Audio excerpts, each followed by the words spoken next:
Okay. Interviewing next is the section is on interviewing your admissions consultant. This is the person who you will be working with. Like I said, these sessions and what I'm talking about is not to tell you to come to me for admissions advice. It is not to tell you that you can do this all on your own. It's an education session. So you learn what to ask of your admissions consultant. What is their real job? What should it be?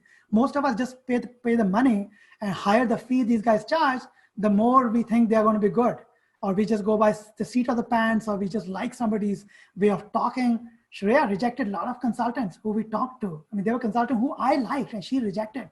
Okay, and so it's really important to really understand why somebody is good and why not. Okay, when you start looking for your admissions consultant, it's really a personal choice. Like Shreya loves Starbucks, cold coffee. Her sister loves boba. Okay, both will take different consultants. I don't think Shreya or Dia will take the same consultant that Shreya had. Awesome consultant we had with her. Okay, traits we look for we look for, which are very important. Your consultant whom you're talking to can't be very serious. It's got to be fun to hang around. You're going to spend at least 100 hours over the next 2 years with this person. It better be fun to be around.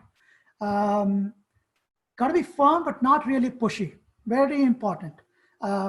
Firm, okay, but not my way or the highway. No, you don't need. You have enough of your type A parents and type A teachers to push you around. You have enough stresses of life to deal with for that need. You need somebody who's realistic, a straight shooter. If you're shooting for schools which are way through the roof, the guy puts you down, or gal says, "Hey, I think you're going way over your heels, or you should have finished this project by now. You did not. You're not committing to what you say." You just don't need Mr. Nice. You need somebody who can actually be straight to you, open to suggestions. It's not my way or the highway. Careful of those people who give you, I'll look at your recommendations, or I'll look at your essays for 3 colleges. 4th one is going to be $500 on top.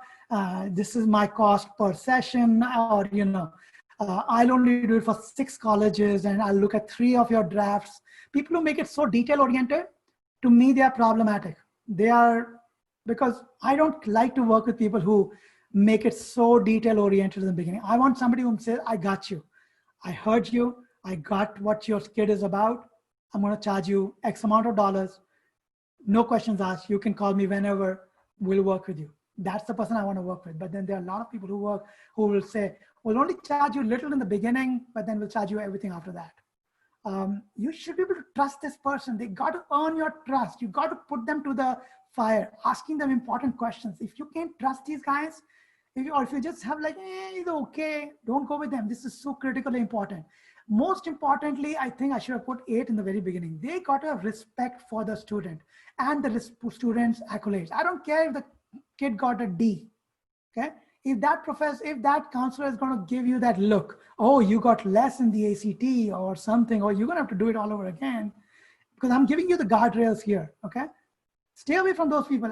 We have enough people to give us guilt consciences of life. Shreya, anything to add over here? No.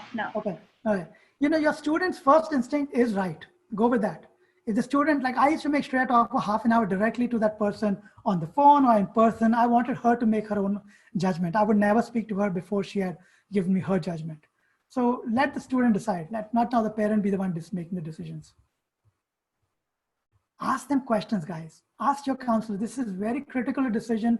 I looked up questions to ask of counselors. Oh, so stupid questions, on the internet and stuff. But ask simple questions. What's your idea of fun? What do you do on the weekends? What's the best part of this job?